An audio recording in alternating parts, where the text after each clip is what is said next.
Hello and welcome to Undercommon Taste. This is a podcast where we create and discuss homebrew content for tabletop RPGs. This week we remind you, the brightest neon light casts the darkest shadow. I'm Ian Woodworth and I'm joined by my co-host James Daly, and today we have a special guest, Ethan Reynolds, the author of the new Cyberpunk dystopian game Neon Knights. Ethan, welcome to Undercommon Taste. Welcome. Thanks for having me. Yeah, great to have you here. So, how about you go ahead and start off and tell us a little bit about yourself, who you are, what you do, that sort of thing. Yeah, sure. So my name's Ethan H. Reynolds. I am a recent college graduate of George Mason University. That's in Fairfax, Virginia. Just this summer I graduated, so I've been looking for things to do. And one thing that I did when I was in college is I did literary magazines. So I wanted to kind of combine my experience with the formation of like making a literary magazine to game design as well. And I kind of found that marriage in tabletop games. And over the summer of the first beginnings of COVID, the wonderful summer of 2021, I'll never forget it. Or 2020, excuse me. Seems like forever ago. But anyways, it was my first foray into tabletop games. I created a fantasy tabletop game. And then after that, I created Neon Knights. And just this year, I released it to pretty good acclaim, it seems like. Thank God. And now we're here. Awesome. Yeah, I've picked it up and I've looked through it. It is an interesting game concept. So what was your inspiration for Jericho City, the setting that you hint at in your game? Yeah, so Jericho City is kind of... So Neon Knights in itself is kind of... It's interesting because it's like a marriage of a bunch of cyberpunk type of subgenres within the genre. It's kind of weird. But you've got your Blade Runner influences with like these highly sophisticated synthetic corporations. You've got your Night City inspirations to where you have these small level gangs and some that are kind of like goofy and spin-offy of like, you know, it reminds me of, I don't remember the name of the gang, but there's one in Cyberpunk 2020 where they're like clowns or something like that. Like I always thought the idea of having goofy gangs like that would be really funny. So there's some of those in Neon Knights, and then you've got your Judge Dredd type stuff with your hyper lethal, I guess, police force, and you've got like this post-apocalyptic setting outside of the city. And I'd never watched Judge Dredd before I made Neon Knights, but seeing the similarities between like at least like the ways that Jericho City works and like some of the outlandish stuff that happens in Judge Dredd, I think is pretty interesting. So yeah, those are kind of the inspirations that I drew from, for sure. Awesome. Yeah, I actually have some questions about Judge Dredd actually lined up because I did definitely get a Judge Dredd feel from this. There was a handful of different things. I saw some things. If you talk about these smaller gangs, you said you just graduated college last year. Mm-hmm. So I'm guessing you probably haven't seen the 70s movie The Warriors. My dad is like huge into movies like that. I've heard of it, but I haven't seen it. Gotcha.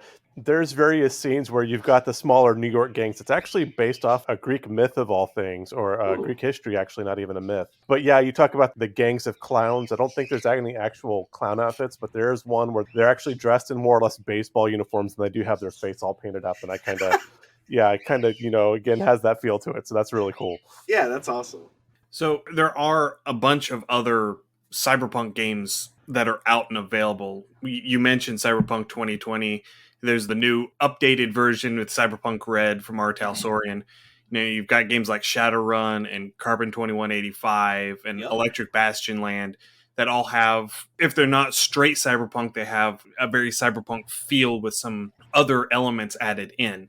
So why did you feel the need to create your own game, and what niche do you hope to fill with it? That's a really good question. So the reason, some of these answers that you might get might be like pretty simple, but really the biggest reason why I created it is because I really wanted to create it. I had a short story collection called Neon Knights that actually had stories from within the universe. And so I majored in creative writing and folklore mythology, along with my English bachelor's. So I was heavy into like straight up short stories, novels, and things like that, writing that. But there was just something missing, part of the equation, right? So I wanted the world to feel as immersive as possible. And, doing a story would encapsulate that, but playing a game with the setting would be even more immersive, in my opinion. So I kind of wanted to mesh those two things together. And it also, I kind of wanted to hop on it too because of Cyberpunk 2077's how do you say this? Tumultuous, I guess, release. That's a very diplomatic way of putting it. I appreciate that. Yeah,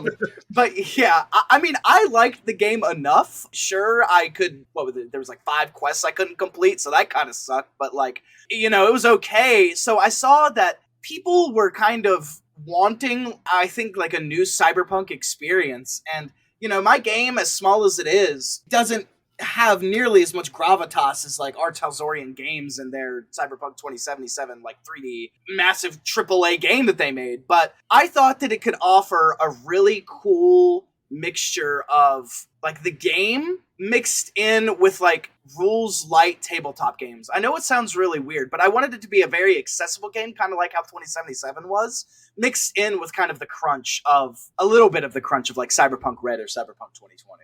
I like that. And I think games really are close to the pinnacle of immersive art. I mean, unless we're going like full VR, I mean, really just the amount you can invest in a character and that, proper role playing, or even just getting in and setting the mood around the table. You've got lighting, you can do music and stuff like that. So I like that you want to tell a story and that you want that immersive aspect. So I think actually doing a game is the perfect way to do that. Yeah.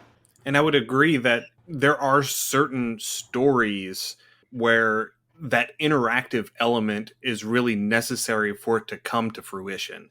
There are certain stories where you can't just write out a short story or write out a novel and encapsulate what it is to be in that world. You have to have that interactive aspect to it, that unpredictability that other people bring into it in order to really make the world feel right, Yeah. Yeah, no, that's well done. And I think that is a great concept. And if we have game writers, storytellers, authors, I mean, that really is something to kind of go with. And going back to, Clark Rowenson, when he was out here, when he was talking about his systems and whatnot, that really is that perspective angle of character development. So again, tying things in together, but they really all do kind of tie in and mesh together. Agreed. So one thing that I did notice whenever I was reading through the Neon Knight rules is that you'd start off with a really low hit point pool, and you specify that it's supposed to be deadly. So what made you decide to make this game a high lethality game?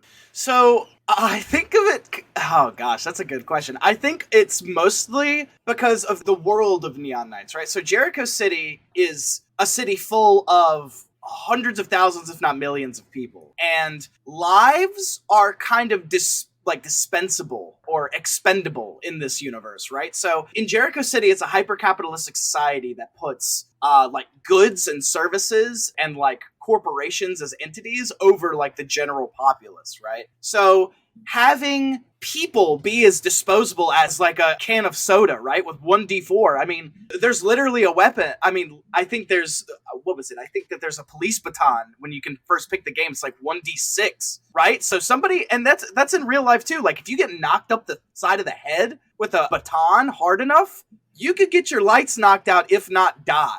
So it's kind of like mixing in the world building of this world of Jericho City being this kind of cutthroat, lives are expendable. I keep saying dispendable. I don't know why, but expendable things that I think it also adds an aspect of tactical gameplay too. I have players, my playtesters who played Neon Knights before release. I specifically remember we were in a nightclub and there was like a top balcony where there were multiple people guarding the office to one of these mob bosses. And one of the guys was like, I go up to them and I smack one of them against the head with a baseball bat. And I was like, okay.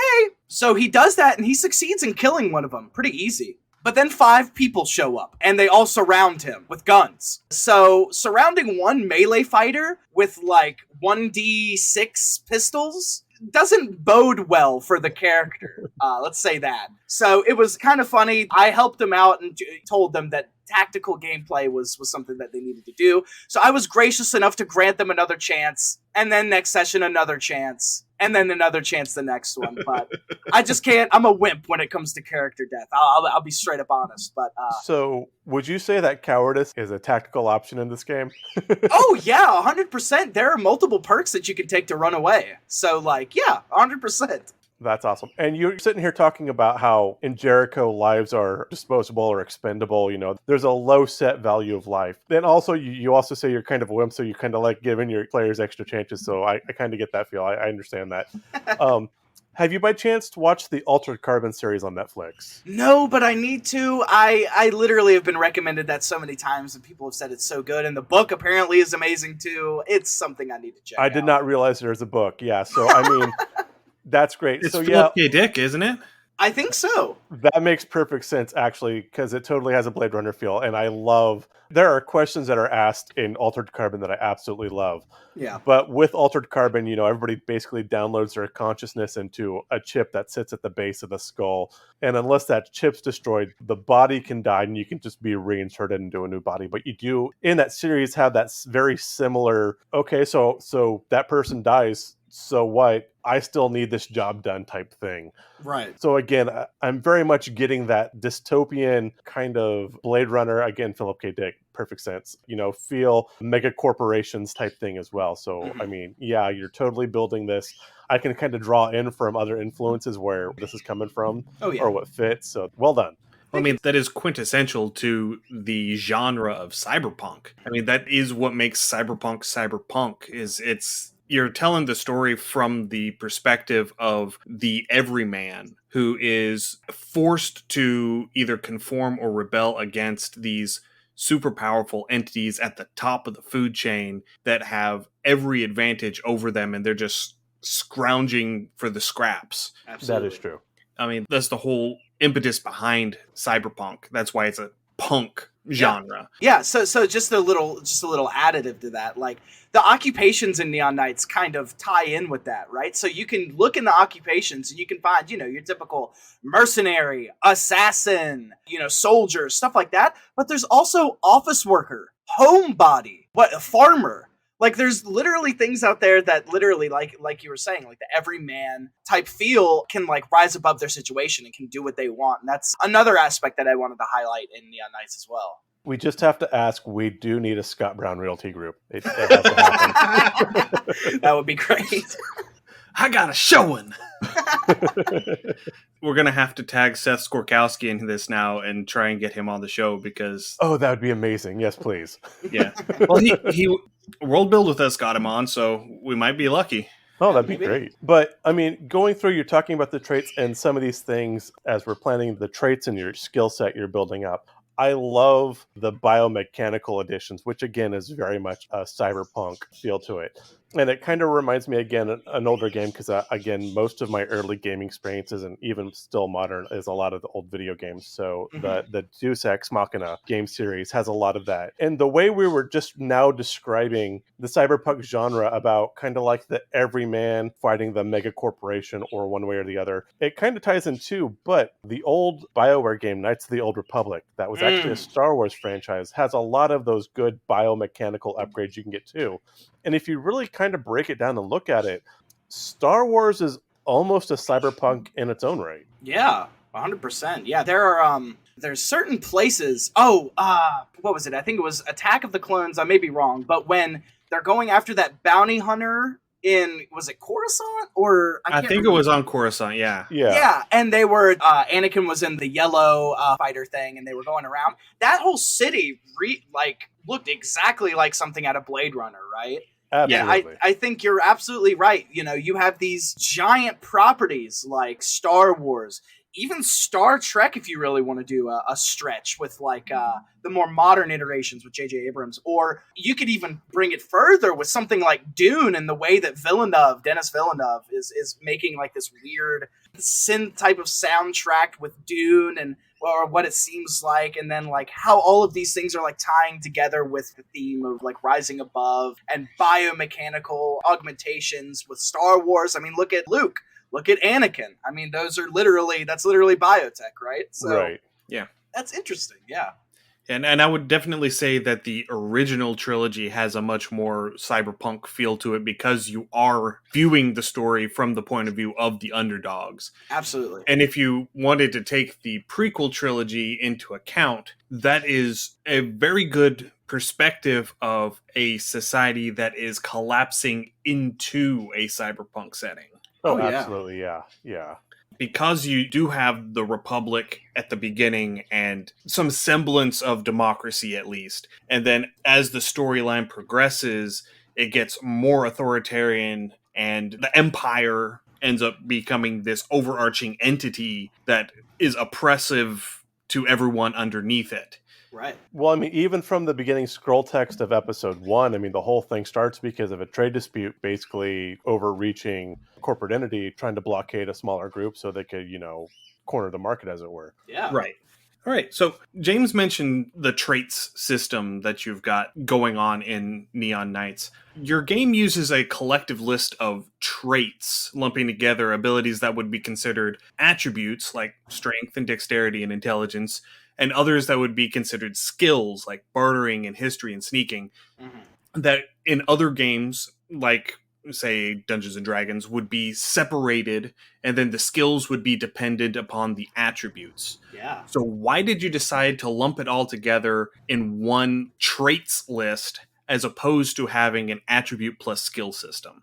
Because I think, in my opinion, when I first played Dungeons and Dragons my freshman year, at least with 5e, it was a bit convoluted in my opinion. Like rolling for your however many stats, 6, main stats or however many, is really invigorating and cool. But then, like, you've got to figure out, oh, well, if I have a 15 in strength, I've got to add things to, like, other skills, and then, like, I've got to, like, figure out what modifiers, and it's just, like, so much. So I wanted to literally just boil it down to, here are your traits. Here are the traits of your literal person, and assign points to them. And whatever action you do within that is what you roll. You don't have to, like, have almost, well, I hate to say it, but nearly useless base pool of stats. You can keep that in mind as a GM, but I mean, most of the time they're forgotten by the wayside. It's your skills that mean more than your main stats. At least in what I've seen, when you're at least doing role playing, that's the case. Maybe for like con saves and stuff like that, maybe not. But yeah, I wanted it to make it really simple. You want to hack, you roll intelligence. You want to lift something heavy, you roll strength. You want to barter between somebody, you roll bartering. Simple, easy, and effective. And I appreciate the simplicity of that, because that is something that does get sort of bogged down in Dungeons & Dragons. It has been simplified a good bit in 5th edition, because they've gotten rid of actually buying ranks in your skills like you had in 3rd and 3.5. Yeah. And where you just have a proficiency where it improves as you level up. Yeah. But still, I agree that because there are some instances where, and this is one of those things that doesn't really get used very often, but you can end up having off attribute skill checks. So like if you wanted to, you could have, let's just say, an intelligence persuasion check. So instead of using your charisma, you're using your knowledge to use intelligence on a persuasion. Whereas in this, it would be, are you good at persuading people? Yeah. Yeah? Then you roll your persuasion. Exactly. Like, there's no interpretation to it. There's no finagling to it. It's a simple, okay, you want to persuade him? Roll persuasion.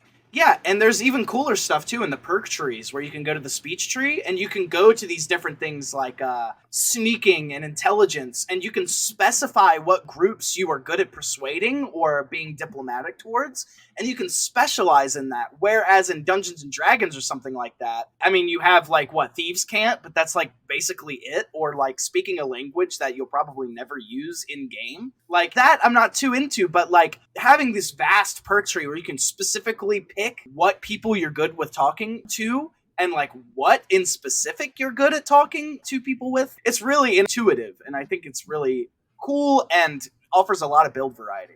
Yeah, I love variety with character building. I love a broad, deep-reaching skill tree, I think. And again, that goes to that immersion too, because it lets you specify and customize your character versus all characters kind of feeling cookie-cutter-ish, which is what a lot of games have tried to shift towards, and I really dislike. So I am very happy to see the depth of options that you've offered with your character building. Thank you. And to go back to the Dungeons and Dragons reference for a minute, because, like you said, you can specify individual groups or individual subsets of people that you would be good at, say, persuading. That gives you a level of variability that you wouldn't get in, a D&D character who has, say, a 16 charisma and proficiency in persuasion. All characters that have a 16 in charisma and proficiency in persuasion have the same chance of persuading any given person. Right. You don't have that variance to it like you would in this game. Yeah, and I think that that does a disservice to like character variety, and I think that it offers more of like a personal feel to your character. Like we've been saying, it's a very freeing and oh geez, I forgot the word. But anyways, it's a very freeing experience being able to build the character. Are we going for liberating? Yeah, liberating, or it started with an I, and it was about immersive. It's a very immersive way of building your character. Yeah. Awesome. There we go. Now, I will have to bring up, I did see, I'm not going to say it was a glaring omission, but I did note an omission in the book. I've noticed there is no transportation. And we're in 2700 now, so do we have flying cars yet? Like, there actually is transportation that you can see. Yeah, I was gonna say because it's part of character creation. Oh, okay. I totally missed that. I apologize. It's in the wealth and health section. Awesome. Okay, yeah. I was gonna say, do we have flying cars? Do we have hover bikes? Yeah, we do. We got like a mass transit system that finally works. Yeah, there literally is, and that's what I think is really cool about the system too. Is that when you roll your wealth, you roll a D12 and a D8 for some, and maybe a D6. I can't remember, but you roll specific dice towards your wealth. And you can get $1,000 to start out with and like a bus pass, right? Whereas someone else can roll like a 12 and get like $250,000. And then they can get like a luxury car, right? But there's caveats to that, right? So if they've got a lot of money, they're going to be a target for people stealing it. And if they've got a nice luxury car, say in the 5th sector of Jericho City, the most impoverished section or sector of the city, they're probably going to get their car jacked. So, like, there's pluses and minuses to having like luxurious goods in Neon Knights, and it balances itself out in the world building, in the way that the wealth functions. Can we get that awesome security system like in Batman Returns? Or was it Rise of the Black Knight?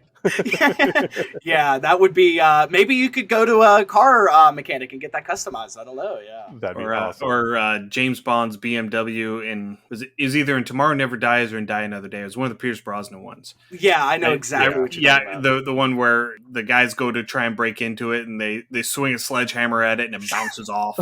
That'd be awesome. Yeah, and then it starts driving and runs them over. And yeah, after Guns and Bullets, I was thinking about doing like a little like vehicle customization expansion pack. So that would be awesome. Yeah. Cool, I think that would be pretty dope. So that's kind of something I'm thinking about for sure. Now, you talked about Jericho and how you have it broken up into sections. I like that. That is a fun thing. And that reminds me a lot of Midgar from Final Fantasy VII. Was that something you've experienced as well? Yeah, again, kind of that dystopian, again, very cyberpunk in a way, but you've got the city divided up into sections and largely by societal strata or wealth. So yeah, again, was getting that feel with your game as well. Yeah, for certain. And yeah, Midgar, now that I'm thinking about it, I haven't played a lot of Final Fantasy VII, but yeah, that's definitely an because it's like a ring. It's like rings, right? There are certain like yeah, it's a ring rings. And then there's plates. So you have an outer ring, and then I don't know how they've done it with the update, but then you had like sections like in a pie. So you had a ring, upper or lower level, and then like pie sections. Oh, that's dope. That's like a 3D level. Yeah, that's cool. A lot of it, I got some inspiration from the Hunger Games, honestly, because they have the districts that they have too. Another great call, yeah. Yeah, and I thought that was a pretty dope thing. I wanted to mix like the dystopian feel of those kind of things mixed in with like the cyberpunk stuff of like Blade Runner and things like that. So I kind of married them together into one happy family there. So you got an inspiration for dystopian society in 2020? How'd that possibly happen? Yeah, whoa! It's almost like we're living in one. Whoa! Too real, man. we can't have that level of reality on this show, you know. So what were your inspirations for Jericho City as a whole? What do you mean? Like the setting? I would say like kind of like what we discussed before, like the Judge Dredd universe. What's another one that I mentioned? It was things like Blade Runner. Obviously, like I just said, the Hunger Games and the way that districts work and things like that. And I wanted it to be kind of mostly kind of like the Hunger Games in the way that it like forms, because I think in the Hunger Games it's mostly, if not all, based on class. So I wanted to mix that kind of class struggle aspect of Cyberpunk to where like most of the majority of people are like poor and don't have a lot of money. If they have some money, then they're running like a rundown shop. But there's also like your really high bureaucrats in the first sector of Jericho City who do nothing but like blabber all day about topics they don't care about and just reaping money by corporations that are lobbying for them. So yeah, there's a lot of different places that I get inspiration from, and I think meld them pretty okay in this nice little fun city, friendly city,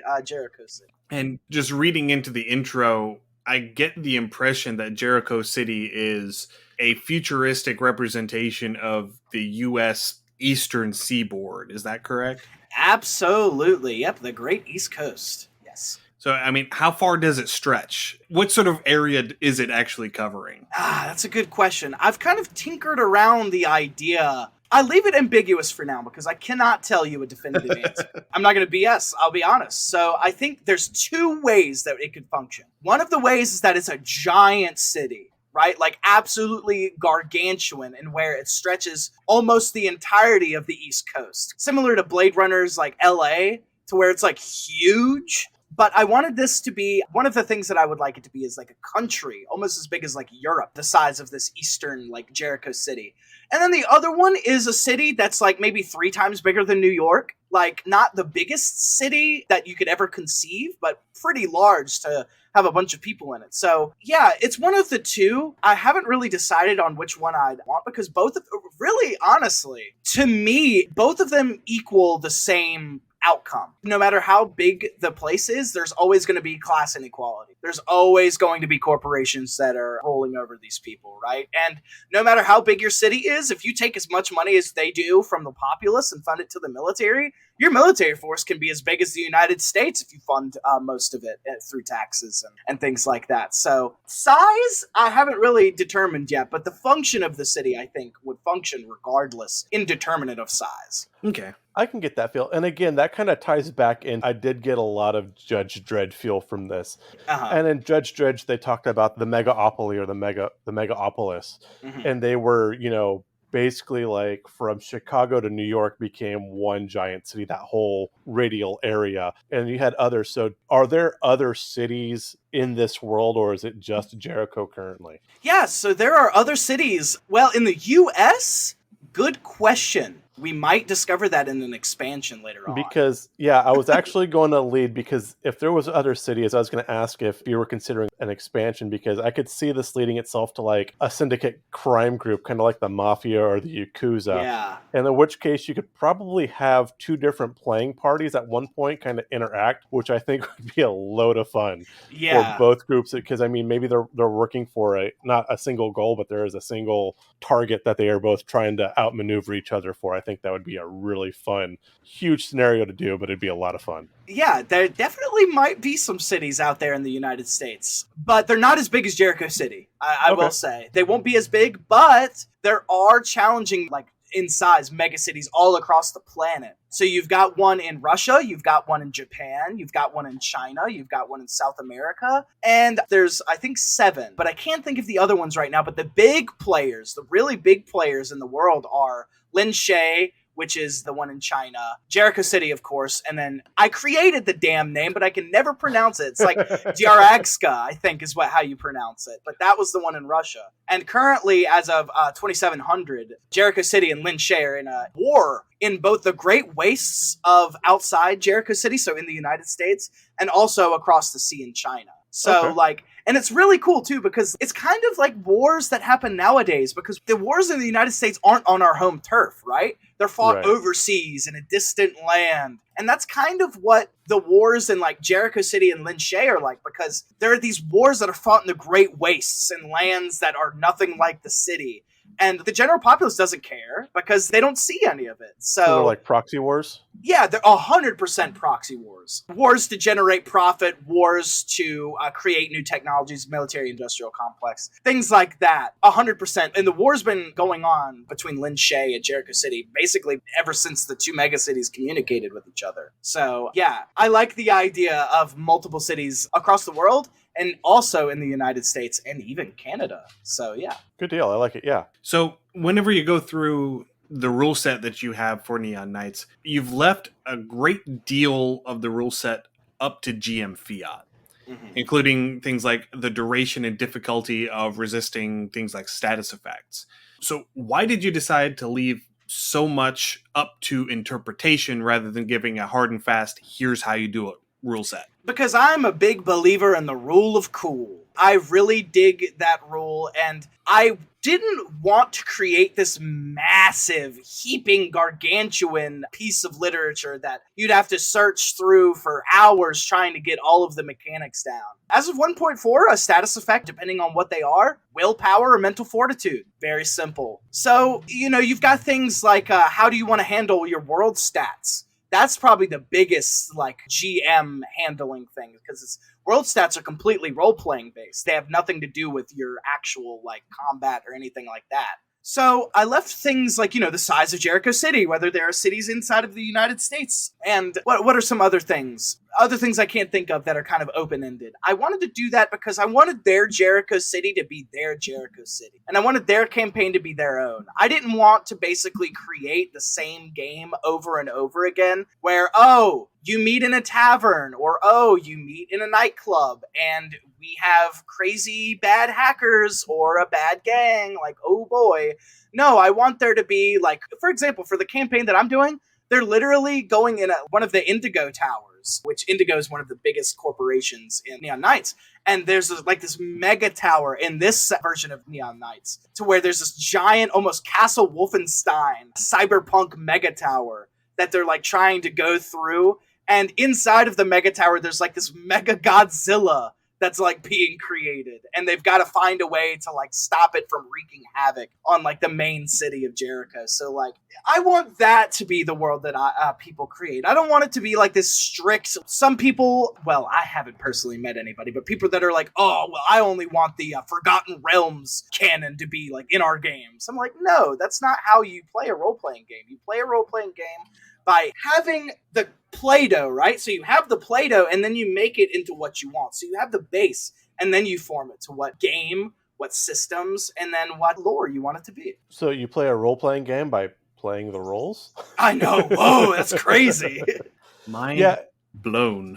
And again, I really do enjoy that about your system. Again, talking about the depth of character involvement and not enjoying so much a cookie cutter system. Mm-hmm. There are times where, just a set module is great to run and it gives you some good guidelines, particularly if you're new to setting up a game. But having that freedom to kind of build a story and just hey, here's a scenario we're going to play in this realm. I really enjoy that too. So I love giving the players freedom. So you mentioned the world stats in which you just finished talking about.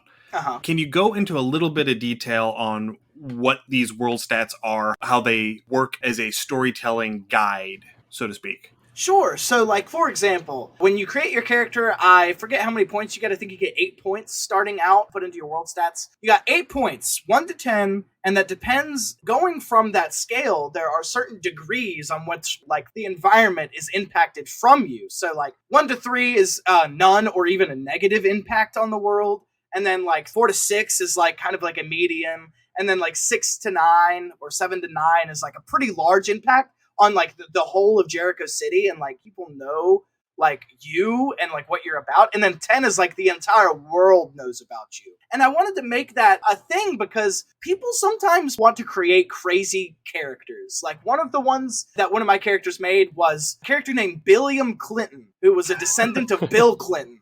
And thought that he was deranged and thought that he was the rightful president of Jericho City. And so he made his fame 8. And everybody knew who he was. People were stopping by and be oh my God, it's that crazy dude who rants and raves about some dude we don't even know about. And it's cool things like that. Maybe somebody wants to play a celebrity with high fame and they want people to recognize them.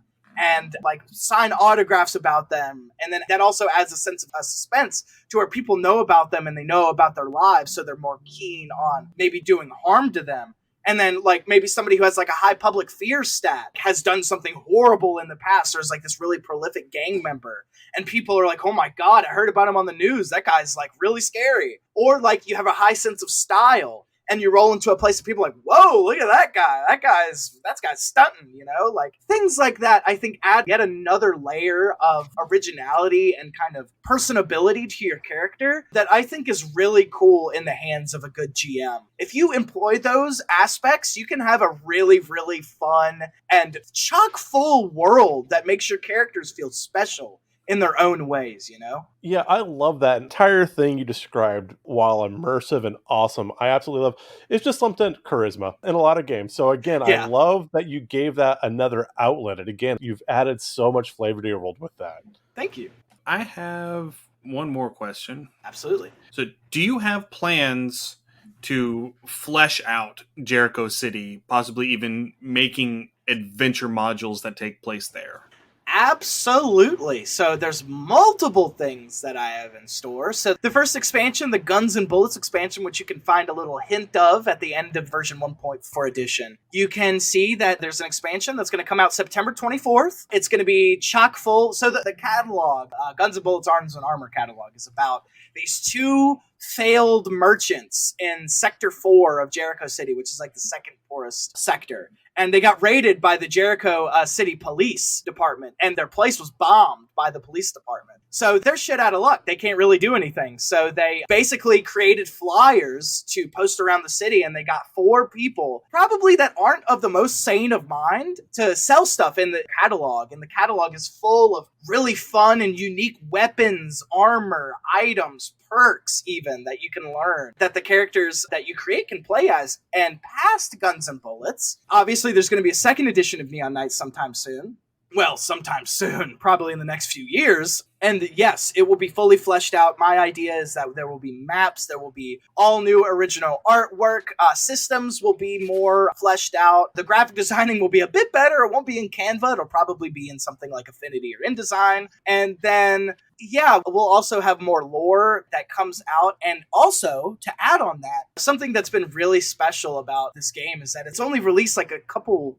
What was it? It released July 26th of this year, so not even 2 months. And there's already been people wanting to make their own fan art and graphic novels and adventures and things like that. And I think that stuff literally makes me want to like tear up because, you know, I never thought that it would get this far. My first goal for Neon Knights was 5 sales. If I got 5 sales, boom. Done. My career as a game designer is over. I am fulfilled. But since then, it has exploded in popularity, at least in the center on Twitter. And it's been honestly one of the most rewarding experiences ever to have like this small community and to be on podcasts like yours to talk about my games. It's a tremendous honor that I wish I could communicate. But anyways, that's all the kind of the stuff that I have for Neon Knights. More expansions past Guns and Bullets, second edition, and also community-created content, too. I'm really looking forward to seeing a lot of this. That sounds really fun. Yeah, it's going to be awesome. All right, so I think that brings us to the end of the interview portion. One of the things that we like to do with our guests is to make a creature on the fly using this random generator table that we have. All right. So, are we going to try to do the Cyberpunk themed? We can try. We can certainly try. Let's see what we got. I mean, the entries are a bit more fantastical, but a lot of them are open-ended enough that we can probably throw a sci-fi twist on it, most of them. This will be fun. I'm looking forward to this. This is going to be... Yeah. All right. So if you've got your dice... I do. All right, so first off, we are going to need a D4 roll. All right, D4 roll. 4! 4. It swims. Oh, God. Okay. I'm excited. This is going to be fun. All right. Next up is going to be a 1d6 roll for what does it eat? Oh, God. All right. Here we go. 5. Hey, we're rolling high today. It eats living meat. Oh, my. Okay. God. It eats people. Yeah. Wow. It's a cookbook. We're making a shark, a cyber shark. Or we're making like a necrophage, like a God. like a micro organism that Oh, that was so scary. That turned evil so fast. I loved it. Yeah. yeah, whenever we had Mitch Wallace on from Penny for a Tale talking about necrobiotic, we had I think it fed on carrion. Yeah. Oh. But it ended up becoming this sort of grafted tardigrade sort of creature. Oh That my acted god. like that acted like a vampire fish. Yeah, we called them dick poppers, colloquially, because you didn't want to have any exposed orifices near the water. So like you wouldn't want to like pee in the canal or anything because they had these little barbs that they could shoot out, like grappling hook. And they would pull themselves up, and you would just have a bad time. That would be awful. That's nightmare fuel. Yeah, All right. really. So let's keep going on this one. Yeah. We need ourselves a different flavor of nightmare fuel. So next up is a 1d8 for the size. Okay. 6. 6. It is huge. Hey, let's go. All right, so I'm seeing it's swimming, but as we've stated before, swimming doesn't necessarily incline itself to water. Oh, that's true. I'm thinking maybe something that swims through like an industrial smog or maybe through like EM pollution. Oh my god, this thing is horrifying. Or it could be energy beast. Oh, make it purely digital? Holy crap. It could be. Oh, yeah. yeah. Okay. I'm not sure how we're going to have it feed on living flesh as a digital entity, unless it like... It could be like on the psyche of people. Oh, yeah. Kind of. It could be in the psyche, or it could be something where like it goes through as it swims through whatever like EM Wi-Fi channel or whatever, like, oh my god, the 5G. And then if you have any of those... If you have any of the biotech upgrades, that's how it hits you. And then as it consumes you, kind of a matrix, and it turns your body into electrical impulse energy. Yeah, so just really quick, there's actually something like that in Neon Knights. There's brainwave energy, which is changing to microwave energy. So that's actually pretty dang. That's awesome. I'm seeing this more of as it kind of swims through people, it interacts with biotech mods. Oh. And so it causes necrosis around the mods. Yes. As it breaks down the tissue, as it sort of digests the tissue, and then it somehow manages to convert that digestion into like an electrochemical energy that it siphons through the implants. Holy I crap. like that. And then, like, if you've had the tissue around your mod digested for whatever reason, it could possibly fall out. So you'd have like scavengers. Oh yeah, either trying to pick up like loose ones or trying. Yeah, I'm liking this. I can definitely see the poorer people, because this would definitely be something, that would be living in the poorer districts, because that's where you're going to have the pollution for it. Right. I can definitely see, the poorer people who can't afford to have any body mods of their own going out into the smog or into these, EM field areas and just scavenging this dropped discarded tech from the corpses of the people that it ate. Oh, I've got a gang name. Such a cool idea. I've got a gang name, the Remoras. Okay. Hey, I kind of dig it. Yeah, where they hang up under the underside of the shark and they feed off just basically whatever the shark like drips behind. Yeah. Okay. All right, we got distracted. Let's distracted? Let's keep going. Start off with a D10 roll, please. All right, let's go. For number of limbs. 2. It's got 2 limbs, so it's bipedal, I guess? Interesting. Maybe it has like weird fins. It could have fins or just graspers, or even like tentacle type things. I mean, if it's going to be electromagnetic type thing, that could be how it reaches out with like an electric arc. Yeah, like arcing pseudopod kind of deals. Yeah, that's so cool. Yeah. Okay, and then another D10 roll for the number of eyes. Oh yeah. All right, let's see. 3. All right, so it's got 3 eyes. Hey. These are absolutely like War of the Worlds. So you have like an optical sensor, and then an EM sensor, and then another environmental sensor of some sort, probably an industrial nose. So it'd be like a biochemical sensor or something like that. So it could tell where the pollution is, so it stays within certain ranges. Yeah, the alien design for that movie is underrated, honestly. I'm seeing this as sort of like different spectra in each eye. Like one of them's infrared, one of them's EM, Yeah. and then one of them is just normal visible light spectrum. Okay. Yo. That's sick. And I'm almost seeing this more as a smaller physical entity with a larger digital footprint sort of superimposed over it. Oh, I okay. like it, like a floating hologram type thing. Kind of, yeah. Okay, yeah. So like you end up having this small flying drone almost at the center Okay. with these two appendages that it uses to interact with its environment and to maneuver itself as it flies. So maybe this was some sort of AI synth tech that was developed and got loose. I like it. So that's kind of what I'm seeing right now. I am not the sole visionary on this, so if you guys have other ideas, please do. No, I Throw love them out. these ideas, honestly. Your minds are honestly amazing. So, yeah, I like So this. you've got this this- going. You got this giant thing. So remember in Blade Runner where they have the giant floating billboards, which I totally want to make in real life. I totally want to make a Joan with like a big screen TV and just fly it over an interstate. Just rolling ads because I think that'd be amazing. Yeah. Maybe that's how this thing started out or what it was supposed to be designed for. So it has the drone core body is smaller, but then it has that projection that makes it look larger. I have an idea.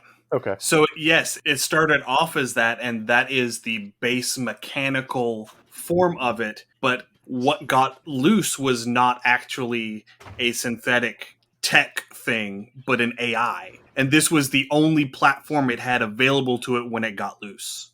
And so it uploaded itself I to like that it. drone. I like it. And it has since modified the drone to its specifications so that it can do what it needs to do. Skynet has become self-aware. I love it. Yeah. All right. Next up is going to be a D12 roll for method of defense. All right. 2. 2. It bites. That makes sense. Yeah. that fits. So is this going to be like a physical chomp or like the colloquial getting bit, like whenever you're working with electronics and you get zapped? I like that idea. And like how it transferred to things via that. So like it's almost like I know that it's huge, but for some reason I love the idea of like having it be like this weird, like how would you put it? Like transferable almost disease type thing to where it travels through electricity. And, so kind of like in D&D the aboleth, where it has this mucus on the outside of it that will infect other creatures and basically turn them to goo. Right. Yeah. Yeah, I like that. And again, if it's, quote, feeding on human flesh with this process with these electric arcing pseudopods, you can have a mouth on the end of a pseudopod if you want to make that a, quote, a bite. Oh, yeah. Because it's already hitting those points of metallic biotech or whatever you have. So it would be really easy for it just to reach out, arc, and it's not trying to electrocute you, but it's just pulling off a chunk of flesh when it hits. Yeah. Yeah, I can definitely see that, yeah. All right. Next up is a D20 roll for quirks. All right. It likes 17. 17. It has a symbiotic / beneficial interaction with the environment. And again, that goes right back in with 5G and the Wi-Fi pollution, stuff like that. Yeah. God, this is such a cool thing. It's like almost like this weird virus or like weird digital animal hybrid, mechanical even. It's such a weird concept, but I dig it. Yeah, because it is, at least how I'm picturing it, it is an artificial intelligence, a true artificial intelligence that is basically riding around in this little platform that has that digital footprint, that EM aura around it, if you will. Yeah. Yeah, I can... Where was I going with that? Okay, so here's what I'm saying. Because it is, in fact, symbiotic, there has to be something it gives as well as takes, right? Yes. So what if it's like a mobile transmitter, almost like a mobile hotspot type thing? And so therefore it's limited. It can transmit, it moves through the smog, it moves through the EM, and it can travel between where there are basically like tower signals. And it enhances them when it's there. So you have better signal or better reception or even better maybe general power output. But it is limited to a certain range of like where power lines are or something like that as well. Okay, yeah. Oh, I like the concept of it follows like high voltage transmission lines. Yeah. Because you get that. I don't know if you've ever stood under high voltage transmission lines, you can hear them hum. Right. Oh, yeah. You get that, and I would almost see that as that might be the indication that one is close, is that the humming stops. Oh, that's cool. Ooh, yeah. So that's the indication that something's fucky. We need to get out. You go in the forever box. All right. Now it's time to make it weird. So give me a D100 roll. Oh god, I actually have to pull this up. Hold on just a second. 1D100. God, I haven't rolled a 1D100 in a while. This is invigorating. Wow. All right, let's see. 1D100, roll the dice. Let's do it. 35. 35. It can be completely immovable by locking itself in time and space. Oh my. Good god, what is this thing? Oh my god. Well, I mean, by and large, it is digital platform. an energy entity. Yeah. Yeah. So it's almost like it's going into solid state storage. That is true. It self-archives. Yeah. Oh, yeah. I like that because then it would be able to, it's basically in stasis, it's in cold storage, and then it is able to upload itself to a new platform if the platform gets destroyed. Yeah, I love it. It's a self-preservation technique. That's Awesome. dope. And so it's got backups of itself stored all along the route of this transmission line so that if it is ever destroyed, it can just re-upload itself into a new drone. As an AI would, because AI. Yeah, I love that. Yeah. All right. So, James, do you want to do the second one or you want me to do the second one? Go ahead and roll the second one. My stuff's still all over the right. place. So, the second one, what we got? 56. 56 is... Almost had ketchup. Weirdly conventionally attractive? Again, I can see that if it was designed to be a floating or mobile advertisement, Yeah. it could use color patterns, it could use sounds, it could do different things. So it's It can also form itself into really attractive people that people want to look like on the advertisement, or if they maybe oh, that's such a weird thing, or if somebody was trying to stop it and went into this weird digital world or whatever to try to stop the source, it would transform into people that they're attracted to, or kind of like a dragon form. yeah, something like that. Yeah, I could see that where it could pop out a holographic image, or it could just look really fucking cool. exactly. Yeah. So I've got this idea going that is going to tie back into the whole it swims and two limbs and all of that. Okay. What if its digital form on the outside, this holographic projection that it has, is a siren, a mermaid? Oh, that'd be great. It's freaking Interesting. Starbucks. It's at Starbucks. That's exactly what I'm going I for. love this. Awesome. That's perfect. And then so everybody with a Coffee Jones is running up with a cup. And I mean, say that happened to be the company that had rented that drone for its billboard advertisement when the AI uploaded into it and took over. Yeah, I like it. And so that leads me to believe that these digital billboards are less billboard and more 3D holographic projection that sort of float around spouting advertisements. Yeah, that'd be perfect. Yeah. So the holographic projection that happened to be uploaded to this drone at the time it was taken over was this mermaid selling coffee. I like it. And with the self-archiving, maybe the AI can transport itself for that defense to any other advertising drone, but it prefers that because that's just it glommed That's on what it. it knows. It picked itself as an identity. At this point, it's become hardwired into their programming. Yeah. That is their physical manifestation. Yeah, I like it. Yeah. All right. Dude, this is awesome. That's really cool. What are we naming it?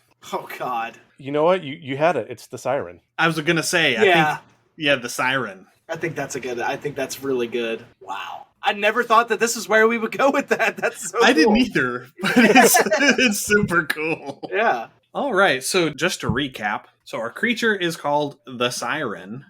It swims, it feeds off of living meat. It is huge sized, has 2 limbs, 3 eyes, a bite attack. It is symbiotic with its environment. It can become completely immovable with respect to space and time. And it is weirdly conventionally attractive, question mark?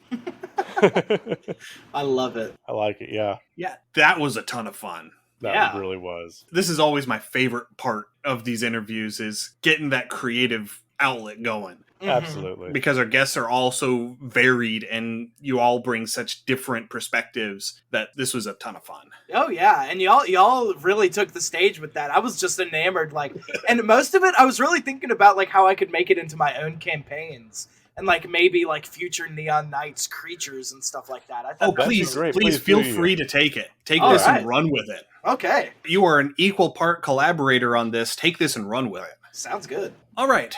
Now that that's wrapped up, one of the other things that we like to do with our guests whenever we invite them on is to have them plug and promote another creator within the community. So, a game designer, a streamer, an artist, etc., etc. Who would you like to shout out today? There are so many people I would love to shout out, but I think the one that kind of really kicked off everything and that really made me really confident in what I'm doing. I don't know if you've seen him in the community, but his name is Bogus Cheesecake. His @ on Twitter is @bogus_cheese. I love their name, really memorable, but ever since I started making my games, he was the first person on my Patreon to support us. He has bought the games, bought Neon Knights, I think even bought Beyond Dream, the game collection that I did, and has shown just outrageously supportive support. He's just been an absolute gift to not only me, but the community as a whole.